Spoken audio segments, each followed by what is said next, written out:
Hello and welcome to the 24th Coaster Lounge here on the 22nd of July 2018. Today we're joined by Aron, Andrew and Zoe. There's a phone. What's up, guys? I could hear the phone. We're going to start by a disclaimer that this stream is going to be of a questionable quality.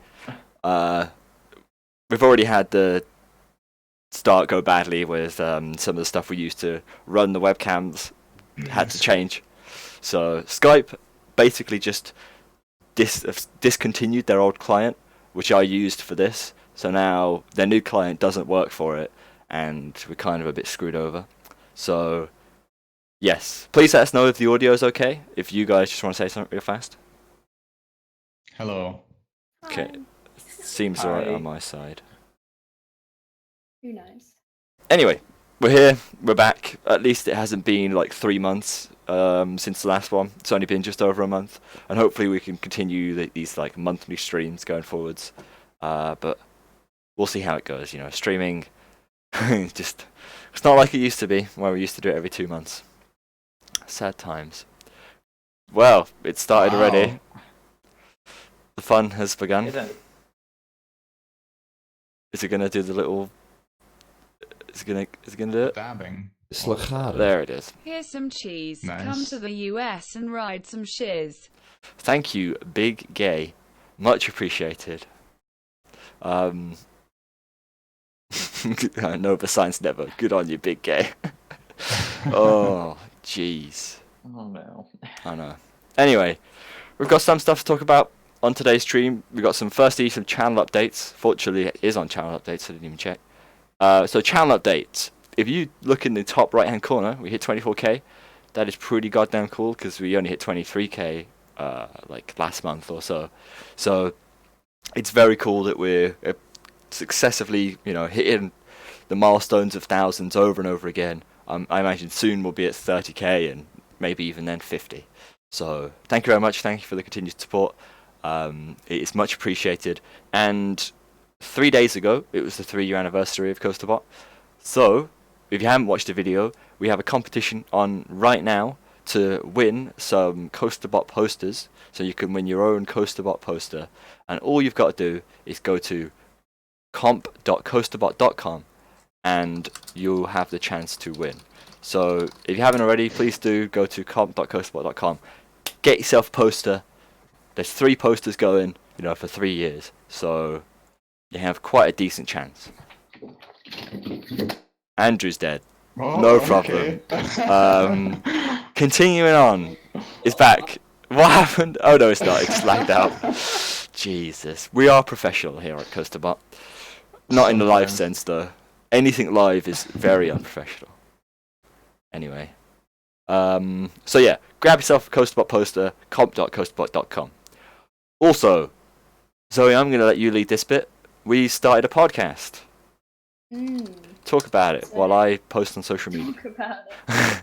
So there's 3 episodes so far, and basically I know nothing, so it's Harry basically teaching me about roller coasters and talking and answering questions.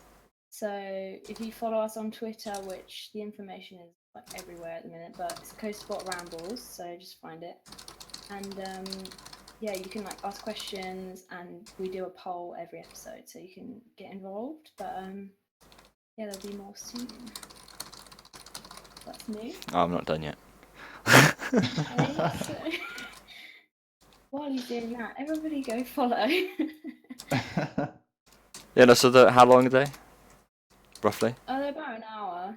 Some of them are shorter, some of them are longer, but you can always do depends on how long you want to listen to. So Where can they be found? all on iTunes and hopefully other podcast apps because iTunes kind of links in. So you should be able if to. not, they're on YouTube. So Yeah, on YouTube at just CoasterBot Rambles. You should be able to find them anywhere. The links in the description of videos as well, so it shouldn't be that difficult to find. Anyway, I think we're done. So yes. So what else we got? So the podcast, yeah, if you're a fan of podcasts, go listen to that. There'll be more coming out every 2 weeks. I don't know if you said that. You should just say everything. Probably just repeating it, yeah. So it's good stuff. We're still getting better. We're still learning how to podcast correctly. So bear with us, and naturally, just that like the videos improve over time, the podcast will improve over time.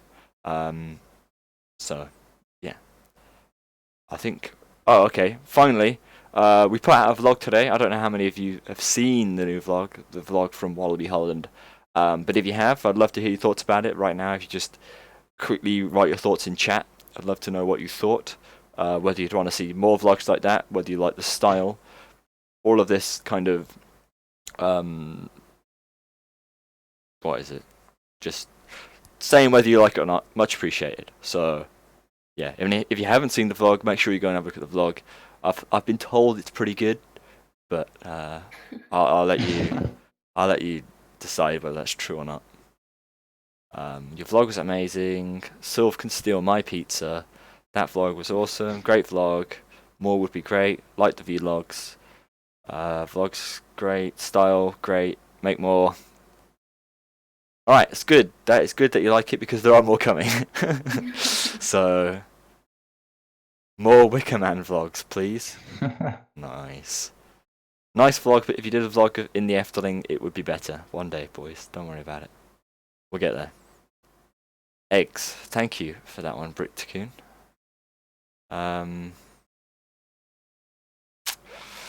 Harry, do the dab. No. You have to... The dab's special. The dab is special.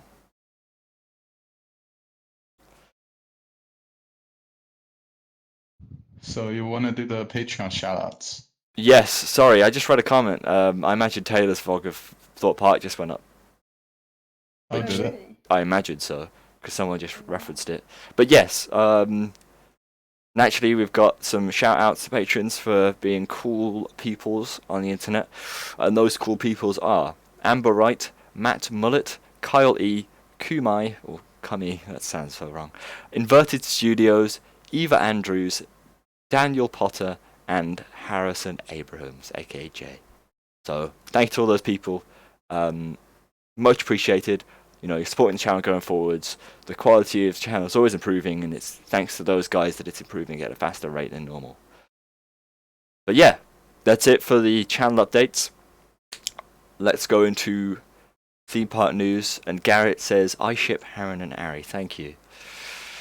Much appreciated. Aron, is that what someone said? You just coined the term. That's what you said. Did I? Yeah, you said No, Aron I and didn't. Aron. No, I said. Oh, Well, that yeah. can be your ship name. Alright, perfect. Anywho, channel, we've done that one. Theme park news. And Aaron's going to start off theme park news with anything he likes from the list. I'm starting. Okay. So I think, well, people were already talking about it in chat, but I think we're going to leave Steel Curtain for a little bit. Yeah, we'll wait till Andrew comes back. There were a couple coasts that actually opened instead of being announced. So, for example, Hyperion opened at Energylandia. Finally, after a long-awaited construction period, the coaster was finally opened, and from the first footage, it looks like a very good ride. First reactions have been very good as far as I've read them. What are your thoughts on the ride, guys? What, Hyperion, is that what we're talking about? Yes. Looks solid. It looks... Well, I mean, it's a great addition for the park, and, you know, that park's going insane right now. But yeah, no, it looks like a solid addition. It's got some wacky elements in it. I love the kind of like non-inverting dive loop. That's pretty sweet. Mm-hmm. I imagine it's packed with their time. I've heard some people say it's overrated, but I don't think you can rate a ride within the first 3 days. EGGZ is destined to be a god-tier coaster. I feel like it's kind of the ride that the park really needed. Like, it does have the quantity, but the quality was kind of lacking in the coasters before. Yeah, like, definitely. They only had the Formula coaster, and all of the other ones were either, well, they had an SLC and then a couple family and kiddie coasters. So They had a I think Formula. they finally made that step that actually makes it worth getting out to the park. They got the Formula One coaster, which looks to be pretty decent on the grand scheme of things. But Yeah, but it's not something that you would travel to Poland for, you know? this is very true. But yeah, I imagine people already have travelled to Poland for Hyperion, so it looks to be an interesting ride, especially the level of detail within the queue line looks to be quite good, which is quite an interesting thing coming from that kind of park who hasn't really been doing theming on the grand scale. But hopefully it's the start of things to come. Maybe as they progress, the ride's theming standard will improve, just like we've seen at other parks where as they become bigger, they improve on how well their rides are themed. So, but nevertheless, Hyperion looks good. Andrew is dead, apparently officially, completely. So, Really? yep. Oh, So for those of you who managed to watch the first 2 minutes, you got to see him. For everyone else, I'm afraid that is him gone. But that does mean we can navigate into the next section and talk about Steel Curtain. Ooh. Now this is a hot topic. It's a very hot topic. So Zoe here hasn't seen Steel Curtain. She's I literally don't even know what you're talking about. no, exactly. So what we're going to do, we thought it would be fun if we all watched a POV of Steel Curtain together. So that's I can exactly. put the link for the room in the chat. If Yeah, you yeah, wanna go watch for it. along. Go for it. So, oh no. What happened? I forgot to set up half of the webcams on the other ones. Bear with me. Oh, nice. Anyway, Right. bring us so up to date with what basically it is. we're- Yeah. Hmm? Bring us up to date with what we're going to do and what actually is the ride. Oh, so basically, Steel Curtain is a new roller coaster announced for Kennywood. And even though, guys, can you stop playing the video, please? I didn't know Oh, what everyone they had the controls, yeah, they yeah, do. apparently. Oh, anyways, it's a new coaster announced for Kennywood for next year. It's going to be an SNS Super Looper, I believe, which is something we haven't seen before. Is that what it's called? I think it is. I think they call it a Super Loop, but I'm not sure about that. It's a very interesting ride. We saw a lot of mixed reactions from the public, mostly about its appearance because, like the name Steel Curtain, it uses quite some steel in its structure. It is quite an insane looking coaster. I'm not really, I don't think I'm the biggest fan of how it looks, but the ride itself seems solid. Seems like quite the interesting But coaster. something that a lot of people have been talking about is obviously the issues that SNS coasters have had in the recent years, which is a fair point, I think. It is definitely something that the park is gonna have to watch out for. So yeah, I mean, if you're ready, Harry, we can go watch the I am POV ready. together. Okay, we transitioned Alright. into it. We've got some ads going on. Alright, people, be nice. Let's watch the video.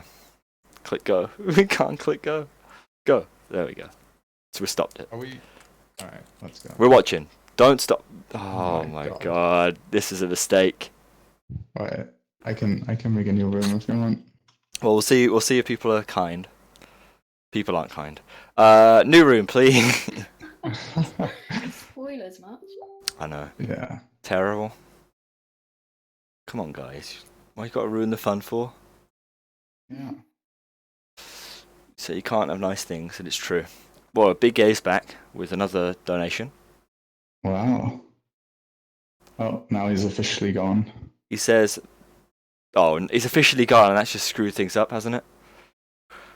It has, yes, massively. Ah! This is why. The track for SC is going to be as big as B&M track. Christ almighty. So, why?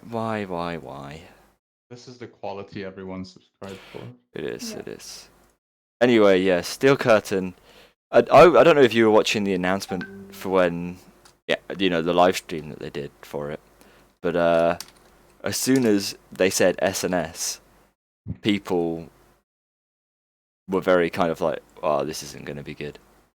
I remember because all of the stats were like, yeah, this could be a really solid coaster. The stats were there, right? And it was like, yeah, super tall, nice, and loads of inversions. This could be a Gerst.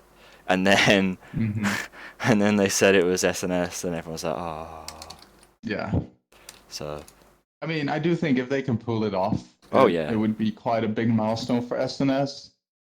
But like I said, considering the problems that several of their coasters have had, it's a bit of a tricky thing. Very much so, yeah. And I honestly really hate how the ride looks, but I guess we'll get into that once we watch the video. Yeah, it's just a massive mess of supports, isn't it? But some rides have a nice massive mess of supports, you know? Slagaren. I can confirm this is lost. This is not one of them. This is not one of them, no. Jaku says, I can confirm this is loss. I hate the loss meme. Such a crap meme. -2, says my pizza person. Yeah, no, we're good at streaming here. Oh, my days. Anyway, what can we talk about? Aron, delve. I guess. Yes, yeah, that's a good idea. Phoenix. All right. So, in other theme park news, Phoenix has opened the Benham Wing Coaster at Overland. Now, it's overall, I've heard some mixed reviews. A lot of people say it's a very solid ride. Others say they expected a bit more. I guess people expected it to be the best ride in the Netherlands, which a lot of people don't think it is. But I do believe that a lot of people have it in their top 3 or top 5 in the country. So it still seems to be a pretty solid ride, and the area itself looks very, very nice. There's also Merlin's Quest, which is a boat/dark ride. And the park also opened their new entrance area, which they really needed. So it's all in all a great investment, and it looks like they did a very good job, especially in such a short time frame to get it all done. There's just slight things that they could have done better. There's one side of the station that isn't themed at all. It's just a green wall, and it's literally the side that you see when you enter the area. So it's just tiny things like that that the park still needs to work on. They've also announced that they're gonna create a little pre-show for next season. Right before the lift hill, once you leave the station, there's a turn. Right now it's just darkness, but next year there will be a pre-show in that area. That'd be nice. Yeah, overall the reactions have been pretty okay. Just today, it was announced that the extra crowds weren't as, or it didn't really attract too many more guests than the park expected. But I think that'll come with time. A common complaint about Toverland is their lack of attractions. It's not really a full park day. Maybe with Avalon it is. I haven't personally visited the park yet this year, but every themed area seems to have 1 or 2 rides only, which is probably the most common complaint about the park. So I think as the park grows more, they'll definitely get their money's worth out of the investment. You do hope so. Which I really think they do deserve, because they did a great job, especially as a relatively small park. It was a massive investment for them, so I hope it pays off in the long term. Well, we'll watch. I'm ready to watch it, but first let's watch me dab say Sukhan, and let whatever the Autobot thing is read out this comment whenever it wants to come through. I don't get why. Sometimes it's instant. Sukhan. There it is. Didn't read out. Just gave up. Okay. Anyway, let's watch Steel Curtain. Is everyone ready? Yeah. Mhm. Yes. Right, sweet. Here we go. Let's go. So, pretty tall ride, over 200 feet tall, over, what, like 60 meters? So, it's going to be very interesting to see what Zoe thinks of this. I think Slagaren. people are giving this And quite a he bad died rap. of ligma I pensive already face. hate the supports that you pass through. I know. It's so ugly. It is. A lot of people said it design-wise, the layout is pretty good, but the supports really look like it's just a wooden coaster support structure in steel. It's so overdone, it seems. Yeah, it's very weird. Whoa! See, Yeah. the drop's cool. I like that. Yeah. I mean, the supports for it are god awful, but Now this is something a lot of people are saying this is a banana roll. that's But not. No, it can't be. I think it's just like a cobra roll. Yeah. It goes horizontal, which makes it two separate inversions and not one. Yeah, whereas a banana roll doesn't really go horizontal, which is why it's just considered Exactly. one inversion. And they Yeah. class it as two on here, so Now this part has the ugliest supports I I've know. probably ever seen on a coaster. so bad. A This lot of straight people Why section. do they say- make it like this though? I mean, it's over water, so they have to. Like, Well, I assume they're gonna do it well, they don't have to. no, but they probably I'm could gonna have been a assume bit. they're gonna do it like this because this is the official rendering that the park gave out to the public. Yeah. Yeah, I don't like it. There's It's some nice questionable. layout The ride bits. itself, Yeah. Like, There's some very original elements in there, which I appreciate. see, I'm a fan of and this I guess airtime it's- hill, and then the dive Yeah. loop. I think that's quite a nice combo. Yeah. But the straight section afterwards, why there wasn't some sort of quick airtime hill there, just like an ejector hill you see on many hypercoasters, that would have been Could perfect. have done a splashdown. Yeah, or a splashdown, and then into this. Weird... I do like that, but yeah, it's cool. still, the supports really look like it's someone's first No Limits coaster they've ever Yeah, created, definitely. and I'm not a fan.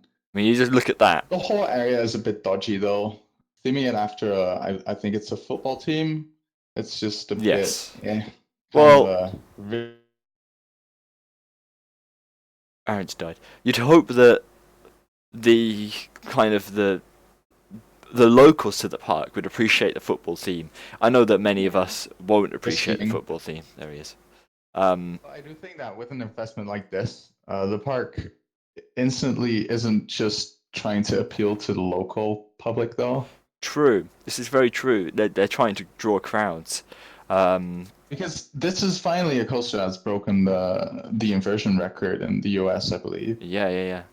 Which is something that, because US parks love to brag with the stats, so they're probably gonna use that all the way in their advertising. Very true. So Gonzo, what do you think about this from a more of a novice side of things? I mean, it looks like a roller coaster. Really? Like, well, yeah, because of all the supports, it's like over the top. This is a roller coaster. Do you know what I mean? Yeah. But I I mean, don't know. Yeah. It doesn't look that bad. Depends what you want, isn't it? Very So, true. Some people will probably like them, and then a lot of people won't like them. I just hope for the park's sake that it opens on time. Everything goes smoothly, Yeah. and they get this ride out, because, jeez. Without the retracking after a year. Yeah. Can you imagine having to redo this? I mean, Yeah. it's a job and a half just to build this. Of course, it's just a small coaster. But Yeah. redoing this is a multi-million. Yep. Just. Yeah. Yeah. See, RC Master says, personally, I think this looks like a great ride, and I think people have been giving it a bit too much of a hard time. I think. I don't know. A lot of people have also been very positive. It's a very, very controversial ride.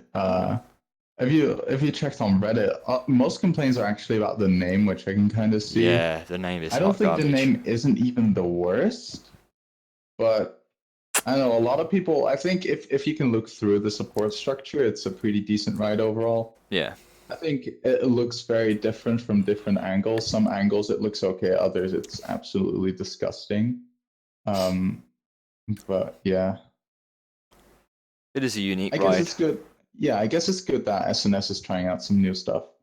Very true. Well, I mean, it might not be good for the park, but for SNS it might be a good step.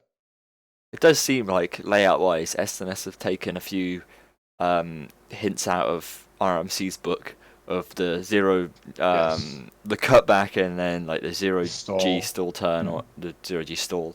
It is quite interesting. I'm still very sad that it wasn't made by Gerst, because it really could have been Khan 2.0. But nevertheless, it's good to see such a big coaster that isn't like a hyper coaster that isn't just out and back. Again, another one of those, more of those, because they're interesting rides. Not all hyper coasters need to be airtime focused, you know. So, yeah, I am glad that it's pretty unique, and it'd be very interesting to see what happens next year with it. Yeah. Anyway, what else we got to talk about? Slinky Dog Dash. Oh, the meme, the legend. So, Slinky Dog Dash at Disney World in the, what's that park called now? I can't even remember. Like the Studios Park. Is it MCN? MCN. MGM. Is MGM? Is it still MGM Studios? It's Disney's Hollywood Studios. Oh, is it? Is that what it is now? Yeah. Oh, okay. So yeah, the Slinky Dog Dash, which is a Mack Rides launched family coaster, has come to that park, and it looks to be a very interesting addition. I mean, the ride's already had queues in excess of like 5 hours. The queues were extreme. Yes. Like, I think I watched more videos on people walking along the queue, just filming how insanely long it was, than about the actual ride itself. Birthday shout out, please. Winking face. Quick shout out to Silver Cypher for plugging his birthday via donation. Nice one. But yeah, as a ride type, I mean, you know, you can tell it's a family coaster, and like many of Disney's rides, this is not a very thrilling coaster by any means.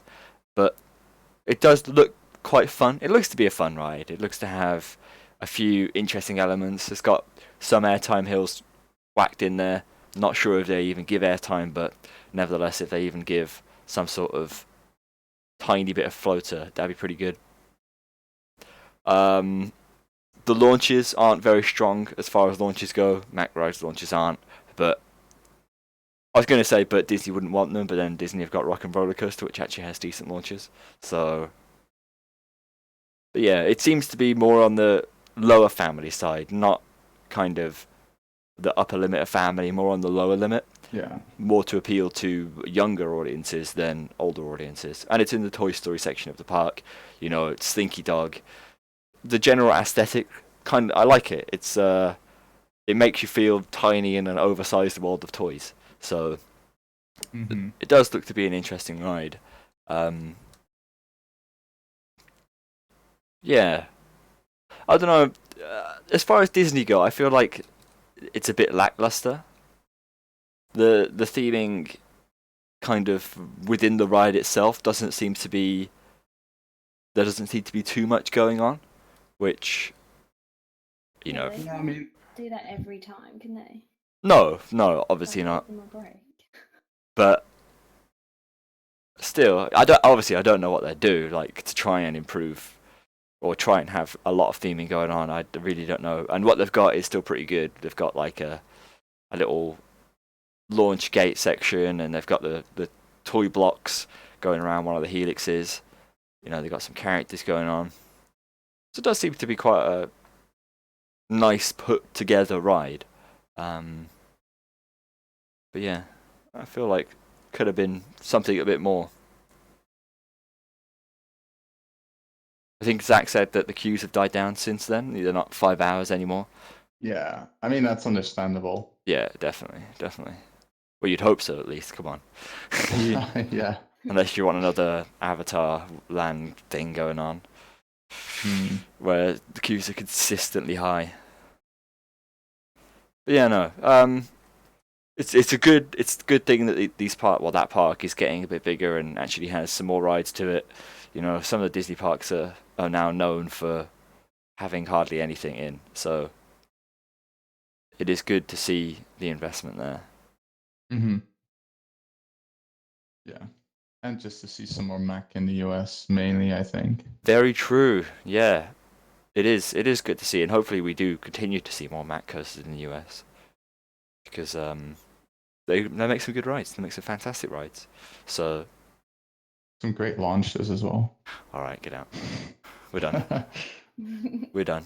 See, I'm not the only one who's disappointed by that launch, Aaron. I have, He's not. Which one? Blue Fires. Well, no, Icons. It's even worse than Blue Oh Fires. yeah. Well, yeah. It looks quite trash. But... Yeah. Go on. Let's talk about Icon briefly. So, what are your thoughts on Icon? Well, you have to listen to the podcast. No, I'm kidding. What? Yeah, 7 out of 10. 7 out of 10. It was more disappointing for me because that's my kind of ride. So I wanted to like it, but I didn't like it as much as I thought. And you were right about the launch, so. The launch is just okay. weak. Yeah, but the end of the launch is fine. Yeah, It's this is just, true. I don't know why it's so gradual. The very end is fine. It's just the initial build-up is excessively slow, it feels. Yeah, and they build it up to like go, and then you're like, oh, okay, we're going, and then you go. So Yeah, it just kills the atmosphere a little bit. it is a bit anticlimactic when Yeah. the audio goes off and it goes Icon, and then you slowly move forwards. Yeah. It's like you're being pushed by the ride ops. Yeah. Literally. Not good. Someone could quote me ages ago. I remember saying that Blue Fire's launch is like you're being pushed by babies. This makes Icon's. I mean, this makes Blue Fire's launch seem like you're being pushed by toddlers. Icon's launch is being pushed by babies. Like 1 week old babies at least. Yeah. So. What is your out of 10 rating for it, Harry? Honestly, it's probably an 8.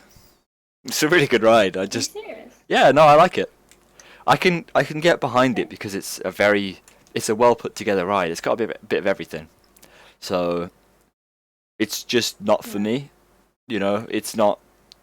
I like chaotic rides and Mac rides. Coasters aren't chaotic at all. They're very controlled and smooth and floaty. And there are some intense sections on Icon, but the general gist is that, and that's not for me. But still, I can appreciate the ride and it's fun. And I imagine for most riders, it is a very good ride. Yeah, So. It was good. It just wasn't Wicohan level, so. Wicohan. Oh, come on. RC Master 207 says, if you've ridden Canon, everything is weak after that. Too true. Too true. Oh my god. Big Gay. Who thick? Taylor, Chad, Jeff, or dare I say a Logan? To put you out of your misery, Big Gay, they're all pretty thick, Each is thick in their own way. Taylor's got some thick hair. Oh, there it is. Who's thick? Taylor, Chad, Jeff, or dare I say Logan? Yeah, Taylor's got some thick hair. Logan's got some thick memes. I'm trying to think of something appropriate for the other two now. Chad's got some thick live streams. It's true, he does. And Jeff's just thick. So it's all round top quality. So yeah. No, it was Taylor has some thick stare. It's true. Sock tan. Yes, he does have a thick sock tan. Taylor wears very high socks. He actually does. For some reason. I don't know why. Let's talk about Taylor for a minute. He went around a whole trip around Europe, right? Go to 21 theme parks in 21 days, and only brought shorts with him. Like, he had some confidence in the European weather. Exactly. I mean, he did. I don't think he needed anything else. He got screwed over at lucky on the weather. Haile Park was cold. Right. Yeah, Heidi. Yeah, but he came on like the one day when it was sunny here. Yeah, the week we had. If it hadn't been the heat wave, he would have been like screwed here. Yeah, honestly, he was so lucky with the weather in the UK. Yeah. They all were. They got a really perfect time. Yeah, no, it is. they got to enjoy. I mean, obviously the theme parks would have been a bit busier with the weather, but at least they got to enjoy all the rides in blue skies, hot temperatures, no rain. So yeah. Yeah, Taylor does have a very thick tan line. So do you. I do. Harry, kiss, marry, kill Logan, Chad, Taylor. Oh God. There's so much wrong on so many levels that I just can't answer it. Like, wow. How about we swap Logan for Jeff? Yeah. Alright, here we go. I'd marry Jeff, naturally, because Jeff's such a great guy. Yeah, he's a real lad. The other two, it's hard. Go on. Go on. The thing is, they're not listening, so it doesn't matter. You can say anything. Well, you never know. The message might get relayed to them. Spread like a fire. We'll leave it there. I'll marry Jeff, and then we'll ride off into the sunset. Anyway, is there any more theme park news? Have we missed anything? I think we've covered. I think we've probably skipped over something because it's been quite some time, but I think these are the most significant news items over the past couple weeks. Yes. Yeah. So. Anyway. So, anything you want to tell about the European trip, Harry? Go on. You can talk about Wallaby Holland if you want. Talk about our general. Well, I mean, Wallaby Holland is the one that most people know stuff about because the vlog went up. I guess, yeah. Highlights of the trip. So, if you don't know, I mean, Taylor, Coaster Studios, Coaster Kids, and Ohio Valley Coasters came through Europe, going to all of the different theme parks in Europe. 21 theme parks in 21 days, and I joined them for. No, 24 days, right? They did a 24? couple double days. Oh, They okay. did Europa Park 2 days and Portaventura 2 days. Yeah, but didn't they do some with 2 in one day? Only one, actually. Well, I mean, it doesn't really matter. Yeah. They did a lot of 21 theme parks at a resting at all. Yeah. And I joined them for 6 of those parks, which were Wallaby Holland, Haile Park, Hansa Park, Thorpe Park, Alton Towers, and Blackpool Pleasure Beach. And we had a great time. It was pretty surreal seeing everyone, having spoken to them online, and you kind of already know each other from online. So when you're there in the flesh, it's very, very surreal. But nonetheless, we had a very cool time. So if you want to catch up with the Wallaby stuff, there's the vlog, as Aron said, which very much gives a detail about what we did on the entire day. So do watch that. There's some very cool people in it, very cool dudes. So definitely give that a watch.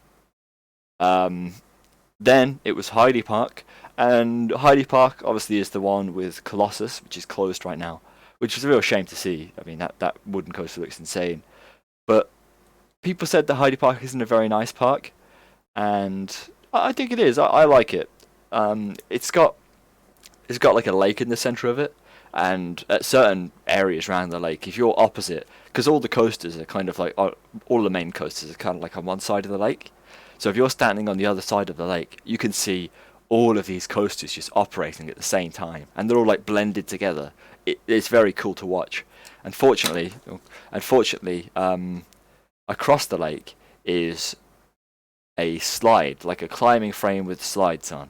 So you can climb to the top of the frame, and then get even better views across the lake. Film some of the rides, which is what I did, and then you get to slide down the slides. So. Fortunately for you guys, we filmed some of that. We filmed some of the slide action going on. I managed to grab basically all you filmed. Yeah, I got to grab a slide POV, and it hurt. Yeah, so the highlight of Haile Park was definitely the slides. Definitely the slides. What a cool place. And then it was Hansa Park. Hansa Park is home to Kanon, Die Schwere des Kanon. And Khan is insane. It's my new number one. Fantastic ride. just insane from start to finish. It's a really lengthy ride, and I'm so glad that we got to that park at a really dead day, because the throughput on Carnon is garbage. It is hot garbage. Is it really? Yeah. How many trains does it run? Well, I'm not sure maximum. I think they're probably running like 3 or 4 when we were there. Well, probably like 3. But the thing is, the whole pre-drop section, like, you know, the secret bit, it just takes so much time, and it really reduces the capacity. Because you can hear the train from outside the drop going. You can hear the train going up the lift hill, right? 2 minutes later, it appears. So for 2 minutes, it's having fun time. But yeah. Which is. Do you want to tell the people how they batch the queue for the trains? So what reduces the capacity even more, which I really don't mind because it's pretty cool, is at the very end of the queue line there's 4 rows. So there's 4 rows, and that corresponds to the 4 rows on the train, right? So you join one of these 4 rows. Underneath you there's 4 lights to which responds to the 4 people. So there's 4 people in 4 rows, and every person has a light under their row. And what happens is the room's circular. There's 4 doors, and what happens is the lights go around the room, and then it selects a door at random, and then selects a row at random, and that's how it assigns the rows to the train. So you could be standing in row 3 one time and get batched to row 1. You could be standing in row 3 another time and get batched to row 2. And it's completely randomized every time. So it's got the most epic kind of like build up, because you hear this massive like bassy beat go round as these lights just spin around the room. Then a door flashes up, and you're like, oh, and then a lane flashes up, and you're hoping it's like, if it's for someone else, you're hoping it's row 2 or 3 so that you can get the front or back. And I remember me and Chad, we ditched everyone because they were paying for food and we'd already paid. So we were like, all right, let's go ride Carnon. And then we got to the front of the queue. We joined the queue. We joined one of the rows. Everyone else was, well, near, like 2 rows had already been chosen, and there was like the front and one of the middle rows left. It selected us, and then it selected the front, and we were so happy. We were like shouting with joy. It adds so much to the ride, like, because it's such a sense of accomplishment that it makes the ride even better if you get the front row. So, yeah. Well, it's just suspense of like which one you're gonna get. Well, yeah, this is it. Yeah. It's such a great way to build up the ride, because you get your row and then you get on and then it begins. But yeah, no, Carnon's fantastic ride. What I'd like to say is that the Gerstlauer restraints, the Gerstlauer lap bars, are probably my favourite restraints now. They're so really, comfortable. you prefer them over icons? Yeah. No, because Oh. I mean, Mack Ride's restraints are very good, very, very good. Mm-hmm. But as lap bars go, they're kind of bulky. Whereas Carnon's ones are more like B&M clamshells, but even more thinned down. So there's literally nothing holding you in. And as you go up that vertical lift hill, if you've got it loose, you feel like you're going to fall out. Yeah. How about Goliath's restraints, though? Yeah, no, Goliath I kinda restraints are good. those too. They are good. Yeah. So, yeah, Carnon is a fantastic ride, definitely. The other Gerst? Oh yeah, Fluk von Novgorod is a Eurofighter, which no one speaks about. For some reason, no one talks about it, and it's a really good ride. That launch is insane. Because the train's so small, obviously, you go from 0 to probably something like 50 or 60 miles per hour in such a short space of time. It punches you backwards. Launches are so good. Yeah. Awesome. Actually, Yeah. so awesome. One of my The favorite one on launches. Anubis really caught me off guard. Yeah. The launch was so powerful. It's just because the trains are so small that they really, really just hit you. It's so good. Yeah, so it's awesome. Awesome. And then it was to Thorpe Park. So the guys went off to Sweden for a bit, and I went back, and then they came to the UK and went to Thorpe Park. Zoe joined all the UK parks. What'd you say with the highlights of Thorpe Park, Zoe? Thorpe Park. Yeah, when we were with them. When they got off DGBT. Oh yeah, go on, walk us through that. Well, it was like really busy, and we didn't think we were gonna even make it to get on it. And it was like the end of the day, and we went on it. I don't know, we just didn't really expect them to like it that much, did we?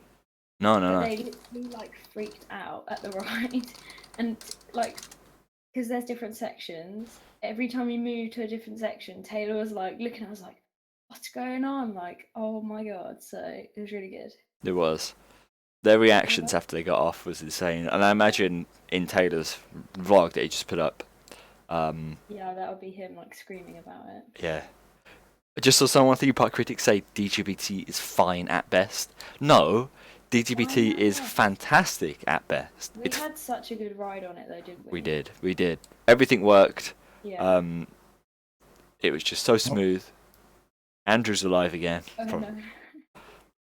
But yeah, it's a good ride. When Darren Bow's Ghost Train works, it's a really good ride.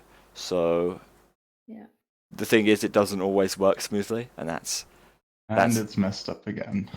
that's when you get your issues. But yeah, that was probably the highlight of Thorpe Park. It was quite a busy day. It was very busy. Naturally, Thorpe Park's always busy.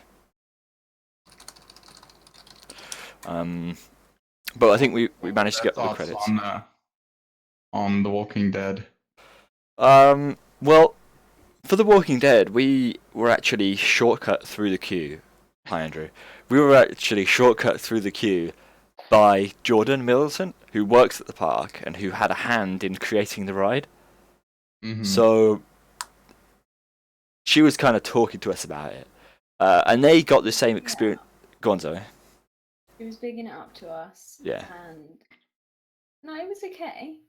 Yeah, but they got the same ride that we did when we first rode it, which is one without any actors. And the ride is just like it's corridors. The ride anyway. If you put actors in the corridors, it would at least add something. But when there's no actors, it just feels like it's missing something.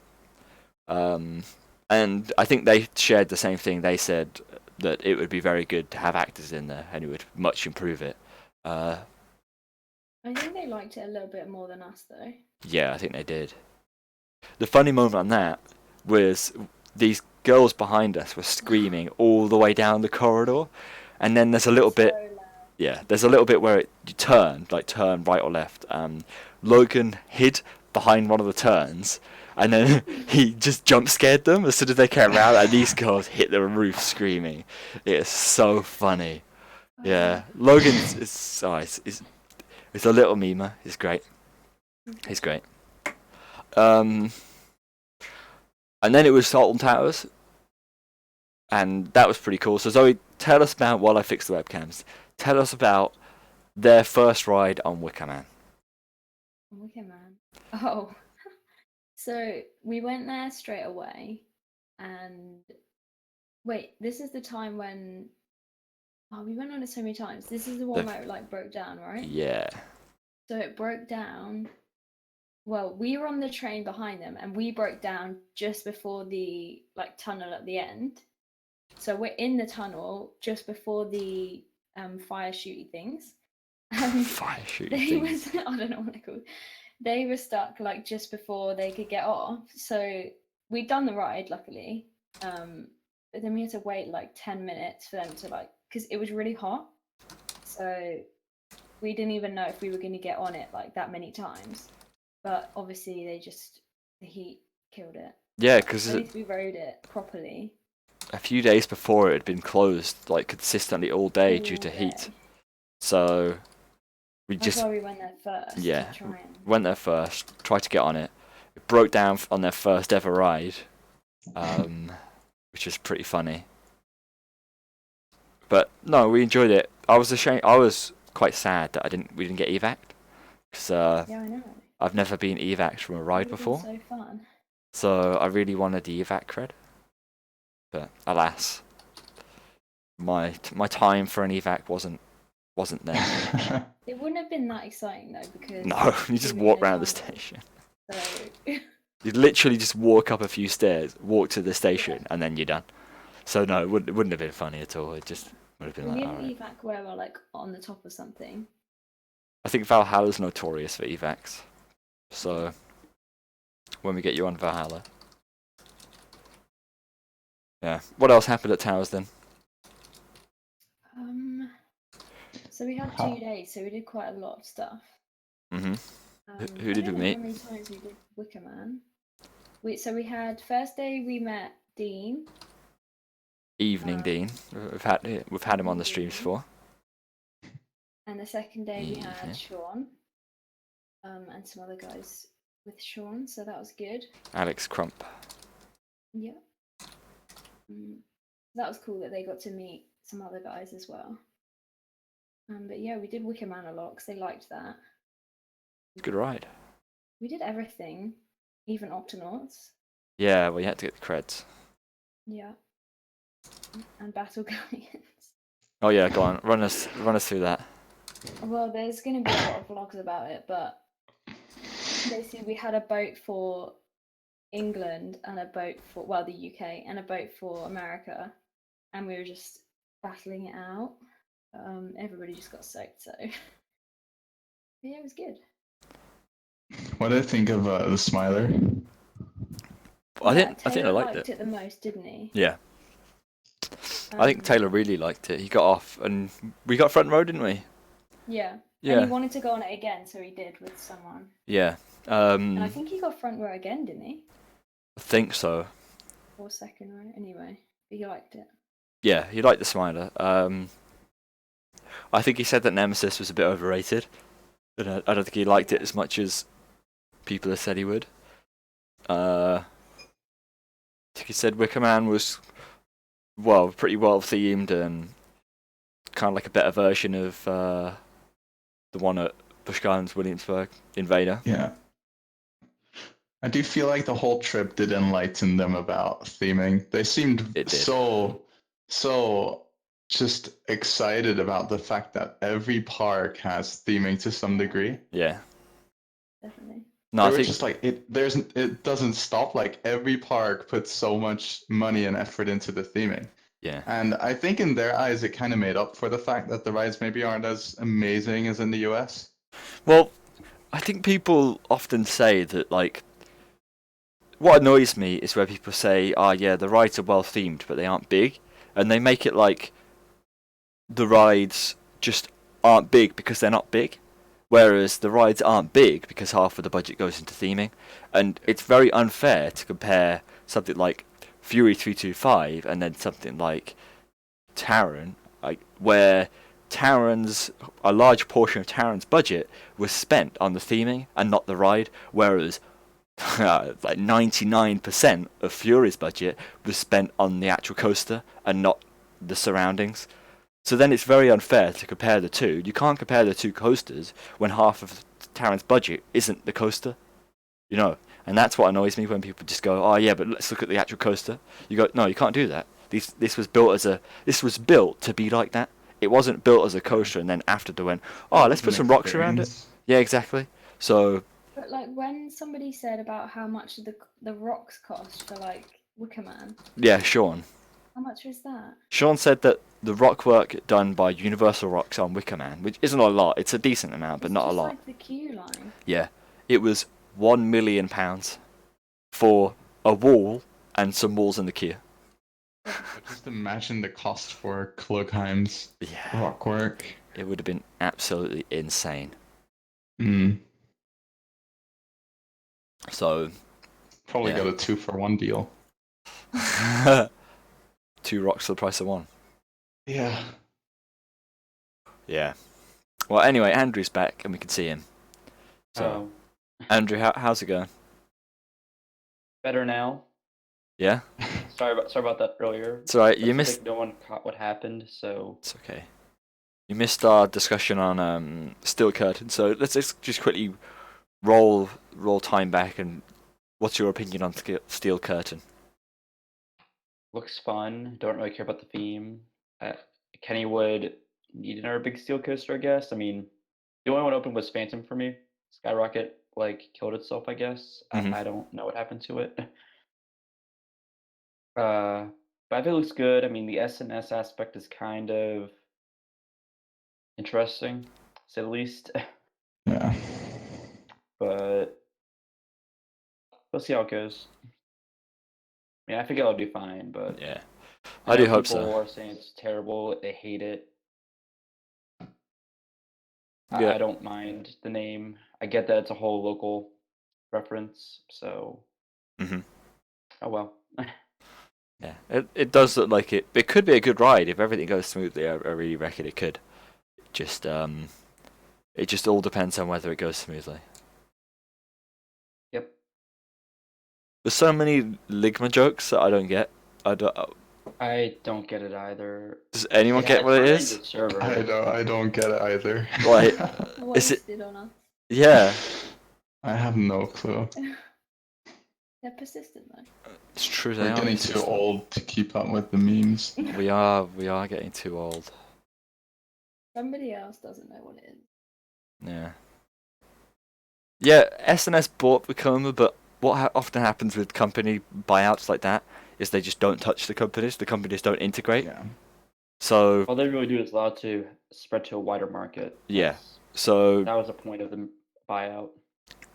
I highly doubt that SNS will even ask Wicohan for any help with it. So it'll most likely just be SNS trying their best. And honestly, if you look at some of the SNS coasters in China, they don't look too bad. In Asia, they seem to be able to know what they're doing.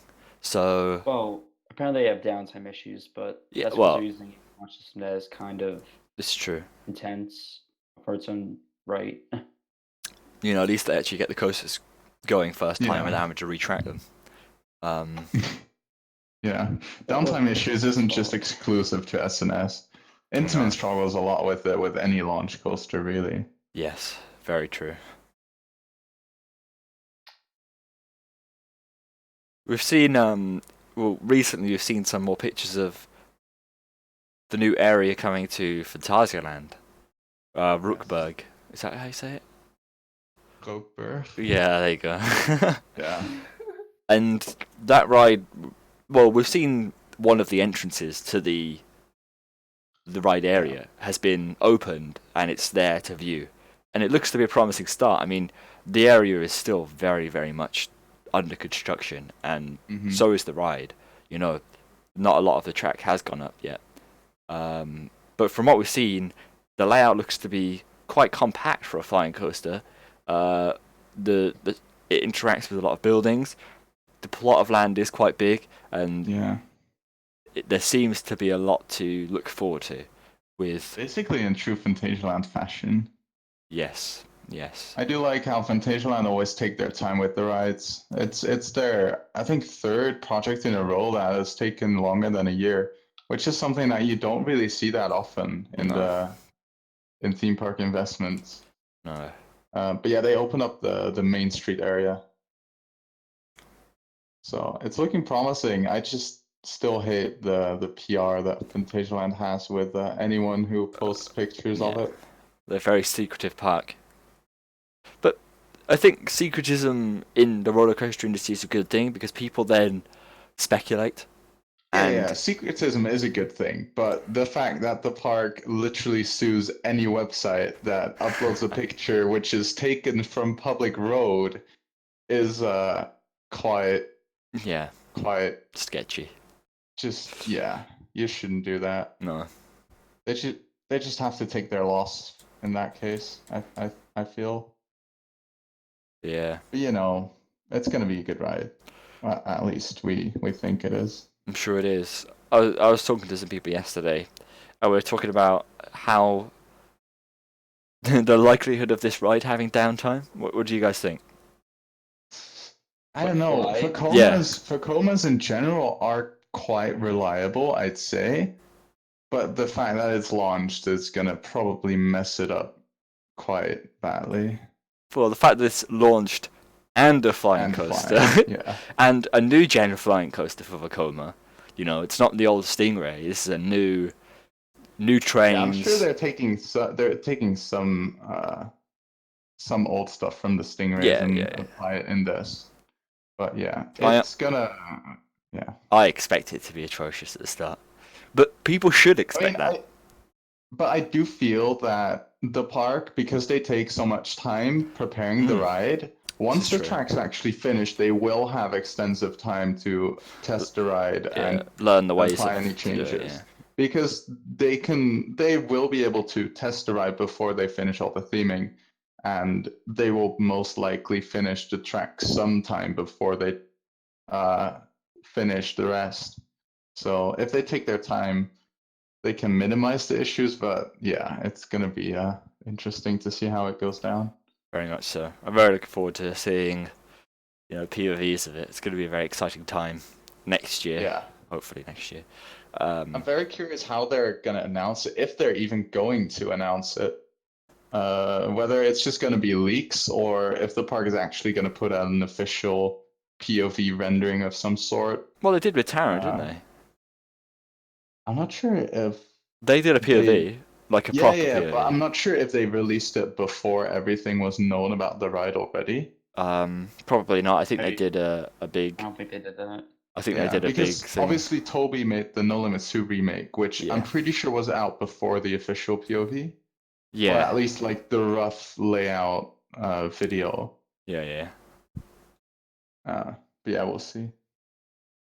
It's going to be a very interesting one. Geo Croisson has just said F-Learning is getting a launch coaster in 2020. It's very true. Yeah. 2020. What a big year. We get. But 2019 is also a huge year. Whoa. Yeah. Honestly, every year is big nowadays. I feel like even planning trips to parks is quite annoying because for each park you're like, oh, if I wait just 2 more years to go there, they'll have this big ride, and you'll never get to go to parks that you really want to go because they keep investing and you keep postponing your visit because you want to get on that extra ride, Yep. It is difficult. It is very difficult to plan in that sense, but you do just have to go for it, Yeah. Could have waited to go to Fantasyland another year, like for me and Zoe, but just don't want to wait, You want the park's said to be so good that waiting another year seems pointless. And by that time, you might not even go for the opening. It might be delayed, or they might open it later in the year. So if you delay it, there's never 100% chance you're going to get on it. So that one's quite close for us to get to.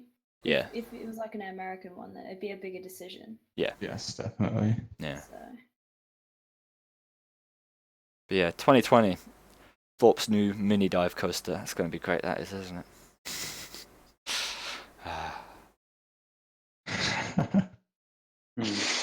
Anyway, let's have some questions for anyone and everyone. Let's have some creative questions, not what is your favourite ride, blah, blah, blah, blah. Like we see every single time. Milan, you just missed us talking about Fly. We had a lengthy discussion on Fly. If you rewind 10 minutes, then you'll be able to hear. Theme Park Critic, it probably is going to be a mini dive coaster, isn't it? Looking at what Merlin put out at their theme parks, they put a wing coaster into 3 of them, and mini dive coasters into 2 of those 3. So you come back to me in a year's time, and then we'll see. You'll see the mini dive construction started. What's your favourite pizza? There we go. Ooh. Andrew, let's start with you. Favourite pizza? Normal pizza. What? What's? I'm not interesting. Like, I had this conversation at work. That's what I do in my free time. I said I do nothing. So they say I'm as interested as a glass of water as put by my coworkers. Right. So that's my view on pizza. I'm as interesting as a glass of water. So just plain pizza. Just margarita. Just a pizza margarita. Yeah. I don't really care. All right. Aron? I'm very boring. My favorite pizza is I don't know if it's like a global term, but where I always get it, it's called a pizza Sabrina, which is salami with pineapple. Oh, pineapple guy. That's my favorite one. Yes, pineapple people unite. Zoe? Anything with olives on it. Fair enough. I like meat. I don't know. Any pizza. True. I'm a big Very fan true. of the meat feasts, you know. As much meat as you can throw on a pizza. Just all the meat. I'll have that. Sounds What are good. your guys' views on pineapple on pizza? I like We're it. going there. I don't really like Oh, I pineapple like it. anyway, so. Yeah, Oh, don't ask Harry because he doesn't count. Harry doesn't like any food. It's true. I'm like Sean Sambrook. Just like, I don't like chicken breadcrumbs. I only like chicken nuggets, you know. Those breadcrumbs, too much for me. Too fancy. Oh. Favorite pizza is pepperoni. What other questions have we got? Hershey or Cadbury chocolate? Well, that's a stupid question. You've basically answered your own question there. It's obviously Cadbury because Hershey's is garbage, and I imagine everyone's going to stand by that. I've had neither, but I'll agree. Just to appease Harry, sure. Honestly, no, but Disagree too. it's bad. Hershey's just isn't good.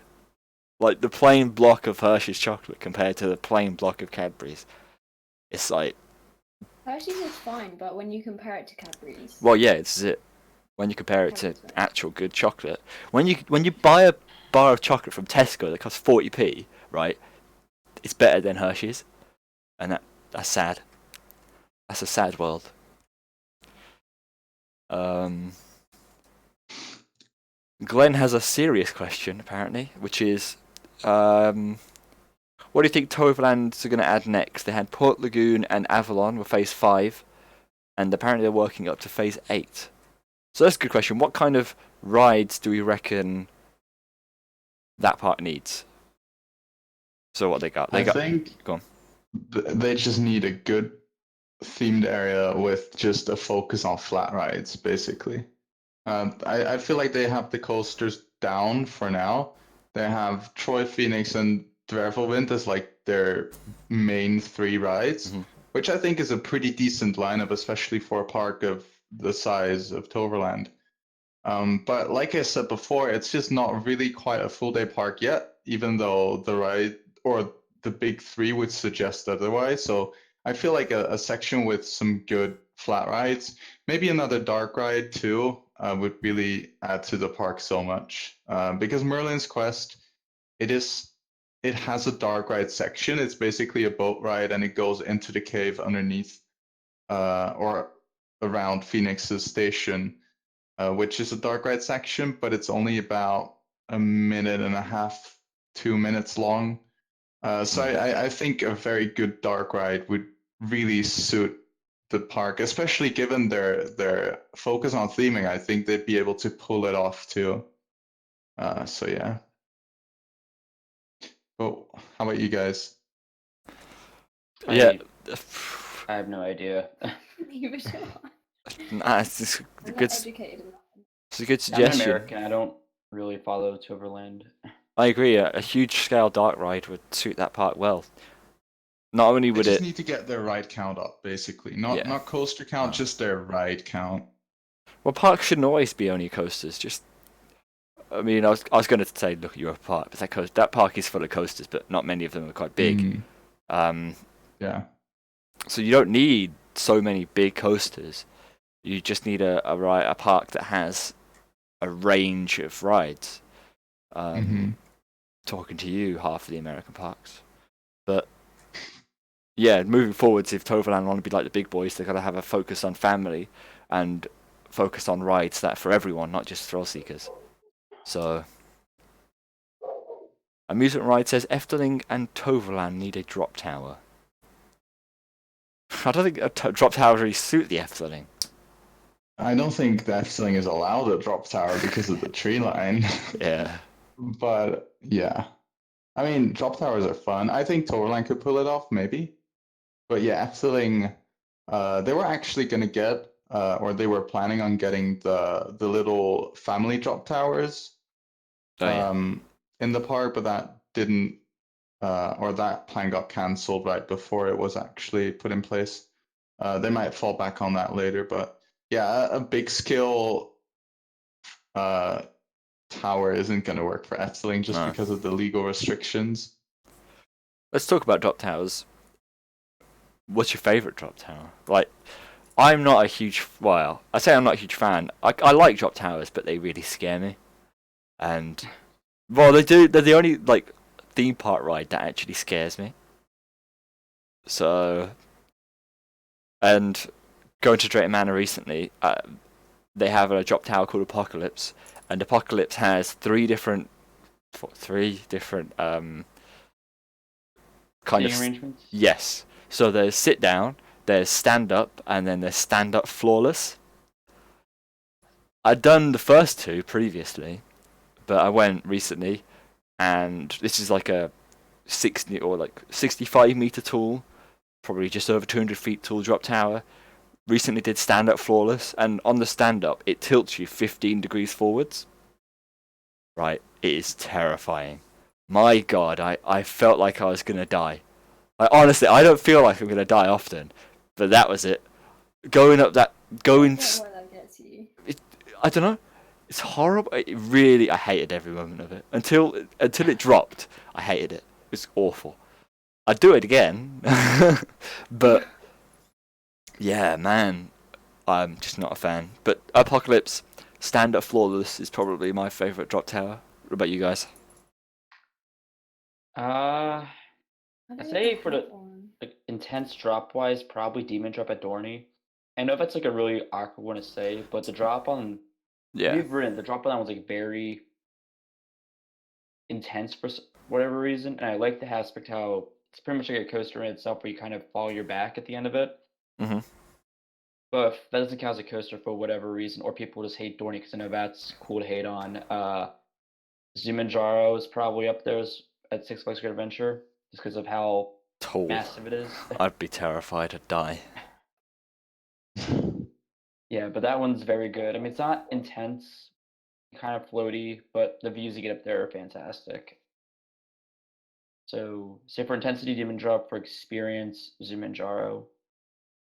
You always have arm towers, which are pretty solid drop towers. Fair enough. Aaron? I mean, if Tower of Terror counts, then that one. Uh, but as far as intensity, probably Highfall at Movie Park. I haven't really been on too many drop towers. They're not that popular around here. No. But I mean, Tower of Terror obviously has amazing theming. Yes, it's a very good ride. And Highfall is just, it's the best one I've been on intensity wise. The one at Wallaby is quite bad. The one at Portaventura was disappointing. So I haven't been on too many, but I do enjoy them. I try to go on them whenever I'm at a park with one. So what drop towers have you been on? I'm just trying to think about this. Me? Yeah. We Um, did do Apocalypse Sit Down, didn't we? yeah. Okay. The one at Thorpe. I don't even know what the Angry Birds one. Detonator. Detonator, never yeah. mind. No, yeah, it is Detonator, yeah. It's garbage. And then was there one at Flamingo Land? SNS maybe. There's a No. shot tower. There's the yeah, no, there was. It shot you up Yeah. and then dropped you down. That was bad. Oh yeah. You didn't like that. What was it called? Can't remember what that's called. It's some. Ooh. It's like a boat thing, like a lighthouse. Yeah. Oh, is it called Flamingo. It's not Blast Off, is it? That could well be Blast Off. I'm thinking That the was one scary, at actually. Fancy Island, whatever. The one of Odyssey. Cliffhanger. That's what it's called. It's a combo tower. So sometimes it's shot, sometimes it's drop. It doesn't do both. No. Oh. Yeah. I don't think so, anyway. I distinctly remember the cycle being really short, so I felt like I think it only does one. Yeah, it was short. Then there was the one at Guardland. the Space Wonder Oh, Godland that we went That on. wasn't that good, was it? I thought it was alright. It was okay. It's like Thing is, a- I don't really like them, so No. That was the Intamin second gen, right? Is that Yeah, what it was? yeah. Yeah. The still for it was pretty small, and it did pack a punch for yeah, being it such a was small yeah. drop tower. But yeah, the fact that you can have stand-up drop towers and the ones that like hold you on your belly, go looking down, I'd actually die. Those new gen Intamin ones, they'd actually kill me. Jeez, I can't. Benjamin Fox had a very good suggestion. Mystery Castle at Phantasialand is a very good one too. What Wait, haven't I been on that? you have, yeah? Yeah, and I cry. I cried. No, this was back in the day when I didn't ride anything, and all my friends like shoved me in, and I didn't know what the ride was. So I just sat down, and I was like crying because I didn't know what was happening. It was So alright. I really like just staring up to the darkness, not Yeah. like you can't see how tall it is, which is Yeah. it makes for an insane experience. I really like the idea of having an indoor drop tower. Yeah. Or yeah, this one you get shot up, which I guess makes it even better, I think. In Yeah, this case. for if you're having it indoors, I think getting shot up would be better than dropping. Yeah. They have them at in Edinburgh at the dungeons. Yeah, within You remember? the That Merlin tiny one. dungeon attractions, they have small drop towers that are in relatively dark spaces. Yeah. That was weird. That was I think it's an That was ABC weird. drop tower. Yeah. I'm looking forward to riding Mystery Castle. Is it actually mystery or misery? Like after 2 p.m. like everyone says. No, it really just depends on the day you visit. Yeah. If it's a dead day, then most of the day it's mystery. But I think the times I went, I think all of them have been mystery. I'm not too sure though. Okay. But I mean, even the misery one, it's still a decent ride. So what's the So, difference? Is the misery one just like one cycle, whereas Yeah, it's Sure. just a bit of a longer cycle. yeah. Okay. Fair enough. Well, I look forward to it. The shot towers can be fun, definitely, especially if you get a cheeky bit of airtime at the top, kind of thing. So. There he goes again. What a guy! What a guy! Yeah, no, I think we're very much looking forward to the Phantasialand visit, aren't we? It'd be good to go back and actually ride stuff this time. Yeah, it's very much looking forward to it. I'm looking forward to riding the spinning coasters. The winches. Yeah. Because Taylor hyped them up so much. Well, not that. For me, the stuff at that park, Black Mamba. I'm not too bothered about, just because I'm not a huge fan of inverts. Yeah. Obviously Taron, but I am a fan of the marathon spinning coasters, so I'm very much looking forward to riding it, or them, I should say. Yeah. I like them. It's very good. Fun little rides. So yeah. Deal with the seal. We're going to Phantasialand in September. Yes. So Taron is a beast. It does look it. It does look it. Should we do that really sketchy is it Hollywood thing? Hollywood tour. Yeah, Yes. really? It is. The thing is, it's more of a fun house because it's just hilarious all the way through how bad it is. Yeah. The thing is, I mean, I don't know what day you'll be at the park, whether it's a dead day or not. If it's a dead day, I'd say just go for it because it'll Right. make you appreciate decent dark rides. It's just, I don't know. If you have time to kill, I would suggest hitting it up just when you're doing like Temple of the Night Hawk or something. Yeah. Because it's right up the same alley. Okay. But yeah, if you don't go on it, you're definitely not missing out. Right. But if you do go on it, you might be able to join the conversation. Yeah. I think it's a Friday that we're there. Yeah, Friday. Friday in So What The week of 7th September? of September. Oh, yeah. Well, I'm not sure about the summer holiday dates in Germany, but if it's a dead day, I say just hit it up. I mean, it's a couple minutes of your day, Just look and hard. it's just, Is Red Force I don't truly know, a giga? you'll be living the meme, I When? guess. Where will we see a lift hill giga in Europe?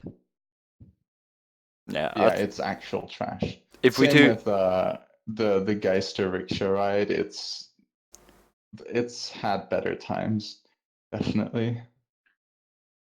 if we do have time, then I think we'll go for it. Just looking, it seems like the German summer holiday ends. Most of them end prior to that date. Probably the 3rd of September, which is like I'm pretty sure like the international norm. Well, there's different regions that end in different weeks.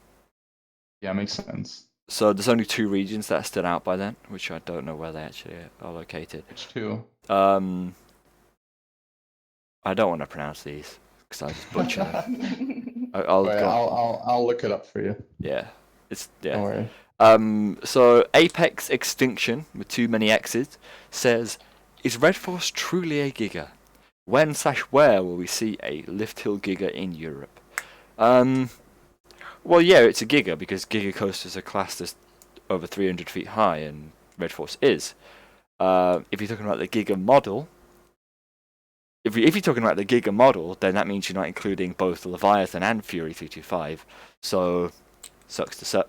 But where we'll see a giga in Europe, I don't know. I don't really know. I mean, there's not too many hypercoasters in Europe, let alone giga coasters. Most European parks aren't big or don't have the space for hypercoasters, let alone giga coasters. And most have height restrictions. Most can't afford such large-scale rides. So, really, out of all the parks, I can't really think of one park that comes to mind that would get a giga coaster anytime soon. Well, a park that has the size and had a plan for giga was Hyde Park in Germany. Yes, they did. But with the state of Merlin right now, that's not gonna happen. But if something changes and they do get the money for it, they have the space for it because all that area behind Desert Race is open to my knowledge. It is, yeah. There's issues of locals that will complain about it for noise and whatnot. Yeah. I don't think Haile Park's going to be doing much until Colossus is back up and running. Yeah. So, I feel like, I don't know, maybe you noticed it when you were there, but I think that even though they do have quite a wide range of rides, they do really miss that one banger, which is Colossus. they do. They do in a way. I was going to say that Haile Park is very similar to Gardaland in terms of kind of the rides, but then Gardaland's 2 B&Ms, in my opinion, are better than Haile Park's 2 B&Ms. So, yeah, Haile Park does miss Colossus as a star attraction. It's not a bad park even without Colossus, though. But yeah, Colossus looks insane. As And they need to work on their color schemes, that's what's up. Ah, well. Also, to come back on the German holidays, the 2 regions are the outer south, so you should be fine. Oh, okay. But yeah, hopefully we'll be alright. It'd be great if I don't mind it being relatively busy. It'd be great to have more than 2 rides on Taran. You know, Yeah. like The 3. thing with Vantageland is it's quite compact, so on most days you'll be able to do everything. Yeah. Maybe not rewrite as much, but yeah, Well, you should be good. I'm not really. I don't think we'll be bothered about rewriting anything but Taran. Yeah. So I'm happy with 1 ride on Black Mamba, probably, unless it really blows me away. But we'll see. I would say it's better than Nemesis. Well, it probably will be for me just because I've ridden Nemesis so many times that. Yeah. So. Fair enough. But yeah, it's very much looking forward to it. Theme Park Critic says, "Do you think Portaventura is an awful park simply because of its operations, or can you look past it?" Go on, Aaron. I'll send this one over to you I- because you've been to the I park. can't look past it. I honestly can't. The thing is, it's literally the reason that makes me, or that doesn't make me want to come back. So, like, Just when I look at went, it. we Could were you cue discussing those whether we were titles going to for do me? 2 days or 1 day at the park. And we decided to opt for 1 day with the Platinum Pass because otherwise you'll just be queuing literally all day. When I went, the queues, and it wasn't, I mean, it was semi-high season. It was like the week leading up to the summer holidays.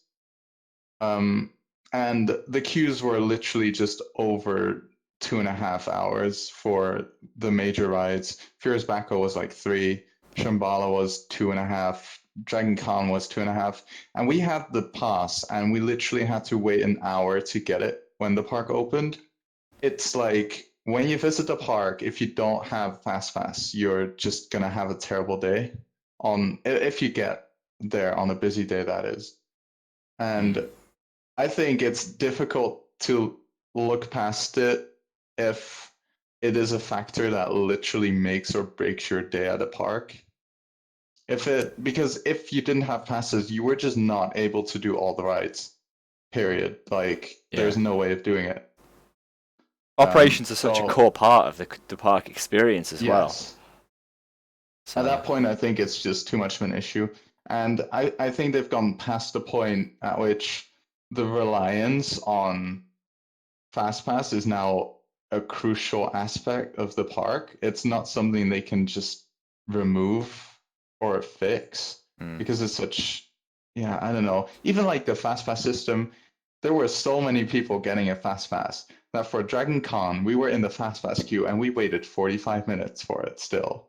It was like, yeah, it's just ridiculous. It might just be that I got there on a very unlucky day. But I do think that Portaventura, the lineup is pretty good, but the operations are probably the worst I've ever experienced and hope to ever experience. yeah. Pretty devastating. I remember, I think Jeff was saying that Shambhala was operating. Andrew just died. He's back. Oh. Shambhala was operating with like a 2-hour queue on one train. Yep, same when I went. I don't. You could just see the other trains sitting in the storage, not even being worked on, just sitting there. What? Hi, Andrew. But what kind of park does that? You know, that's just. Yeah. It's just awful. It's awful. Yeah. It is a Yeah, shame. what can you do? What can you do about Portaventura, Andrew? Well, personally, again, I don't follow European parks at all, so I'm not. From what it sounds like, the issue is how many trains they run. Yeah. That's what I heard. So one train's on most things. I'm in the camp where I believe everything should be running with max trains at opening. And if the crowds do not necessitate those trains, take them off. Don't add them on throughout the day. That's actually a really good point. Yeah, that's a better system. I mean, because I get that running all the trains is a maintenance cost and whatnot. However, I rather put guest satisfaction in front of. It's a weird way to put it. In this case specifically, like guest satisfaction over maintenance costs. As if you add a train, because when I work at a theme park, and when we add a train, it's about a 10 to 15-minute process depending on situation. So, and that's just extra time that I guess I have to wait for a ride. And usually when we're adding a train, people would say, "Oh, the ride's broken." They leave a line, and they have like a bit of a sour taste in their mouth, saying like, "Well, the ride just went down for some reason," because they don't quite understand the idea of adding another train. However, we've taken off a train. That's a much quicker process. That once you add a train, you have to cycle the train empty a few times, make sure it's good. Then you can start loading. But if you have all the trains on, you take it off. You just take it off and continue operation. That makes sense. Mm-hmm. And there's also, since there's no line because there's minimal crowds, people won't be waiting in a longer line they're already waited in. That's my thoughts. It's a very good point. I wish Thorpe Park would follow that kind of procedure, because whenever we go to Thorpe Park on what they deem a dead day, it ends up being still 40-minute queues for everything because it's all on one train. But they just don't add the trains at that point. They're like, yeah, well, we can do it now. You know, we've got one. We've started with one train. Why do we need any more?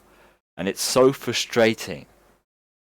I really wish that, you know, Parks would take what Andrew said and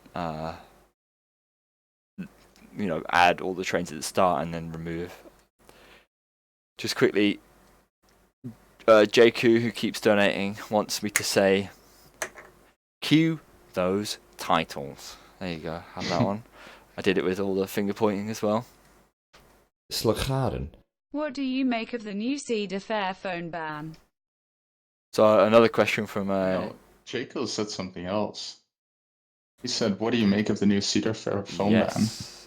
So for those of you who don't know, Cedar Fair has now banned taking phones in the queue line. So that means you have to put your phone in the locker before you enter the queue.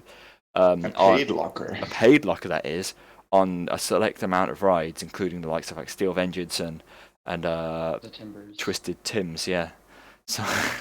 So really, that's quite devastating. Yeah.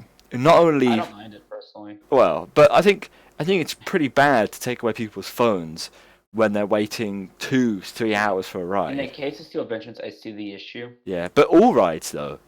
On busy days when some rides are going to hit hour, 1.5 hour anyway, and also people just like to take photos of stuff. I've seen, like, I'd say a good 50% of everyone at the end of the Wicohan queue takes a photo of Wicohan, the structure. Like, a solid amount of people do, and I imagine they share that It's a really image. good view, Yeah. so- Yeah. So it Yeah, seems a I think- shame. I don't know if you guys watched Taylor's video on it. Briefly. I think he brought up some very good points. He referred to the system that they use at Europa Park at Arthur, where you first queue and then you have the locker section right before you enter the actual station. Yeah. And I mean, there are several ways to go about it. Another one that he mentioned that I think most people would consider more fair is making the lockers free. And if they really are desperate for that $1, just add it up to the entrance price. Like paying for a locker separately, it just feels like a money grab, even though Definitely. it might be justified to keep up the maintenance of them. Especially like forcing people to pay extra is just never a good thing. I don't know.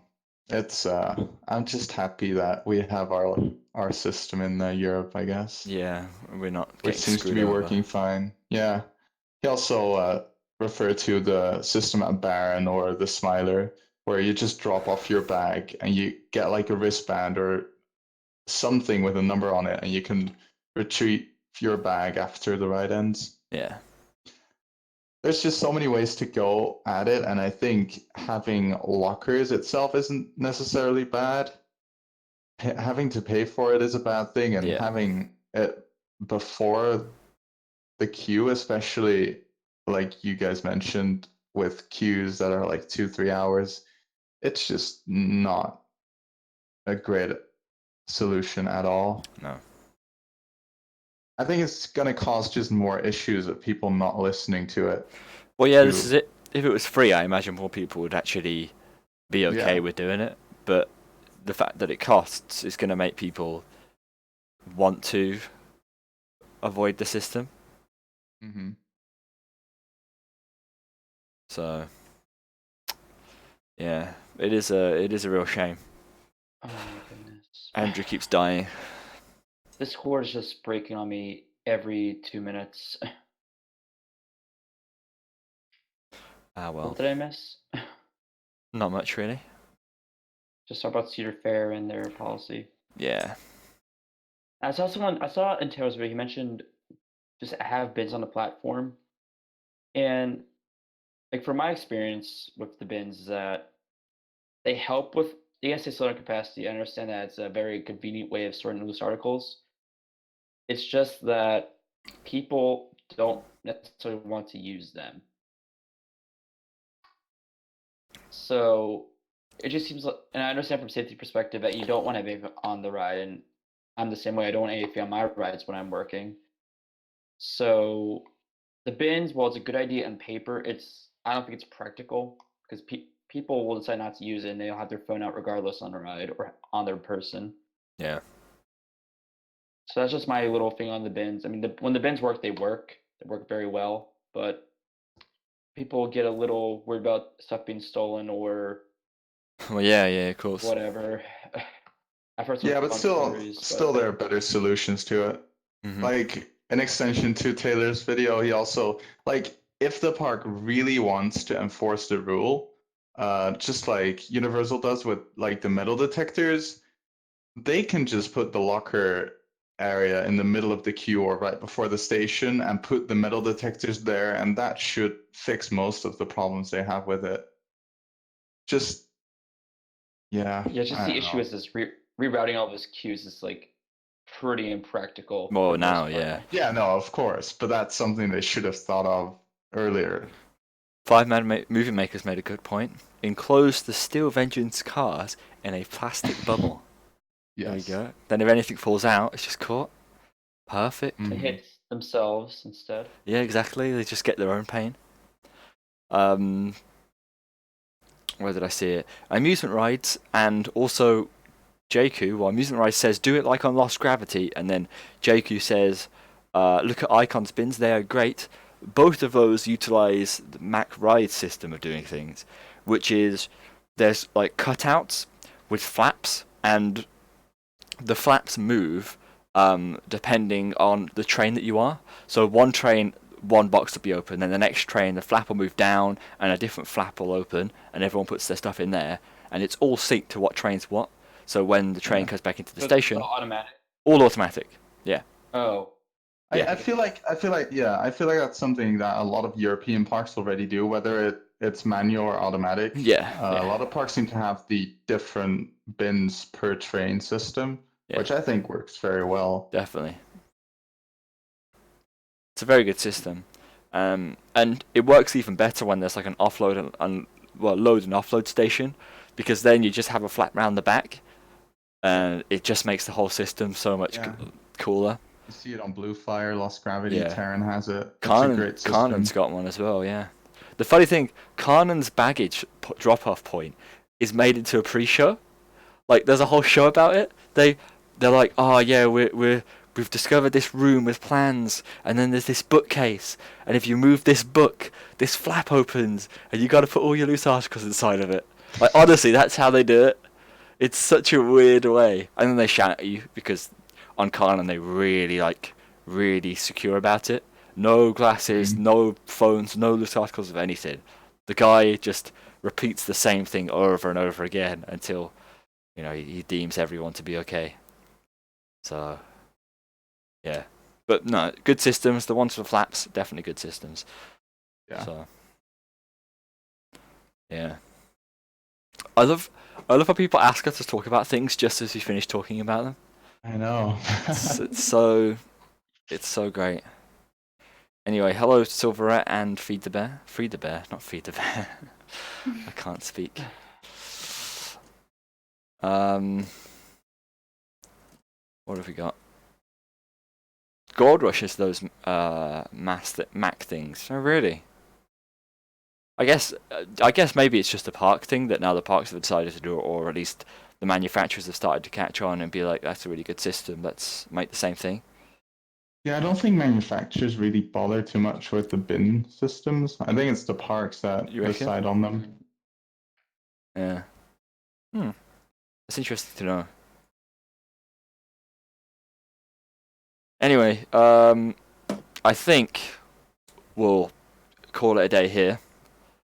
This stream's been an interesting one, full of many different surprises and many different hiccups during the way. We try our best, though. That's all that counts. If you try your best, then streaming is always can always be a chaotic form of media. Slagaren. We've had one final donation from Big Gay, who made me say Slagaren. But yeah, sorry for the people who've just joined. Thank you for the people who have been here throughout thanks for your questions. I hope you all had a good time listening. We'll do more of these. I'm hoping that we can do one every month or so. Be a bit more on schedule than we have been in the past. Back in the day, it used to be every 2 weeks. So can you remember that? But yeah, sorry about that. Sorry about everyone who's just joined. Hope you have a good day. Thank you to Andrew, Aron, and Zoe for being here. Thanks for watching, guys. Yeah. And that's it. So, goodbye, and we'll see you all next time. Bye-bye. Bye.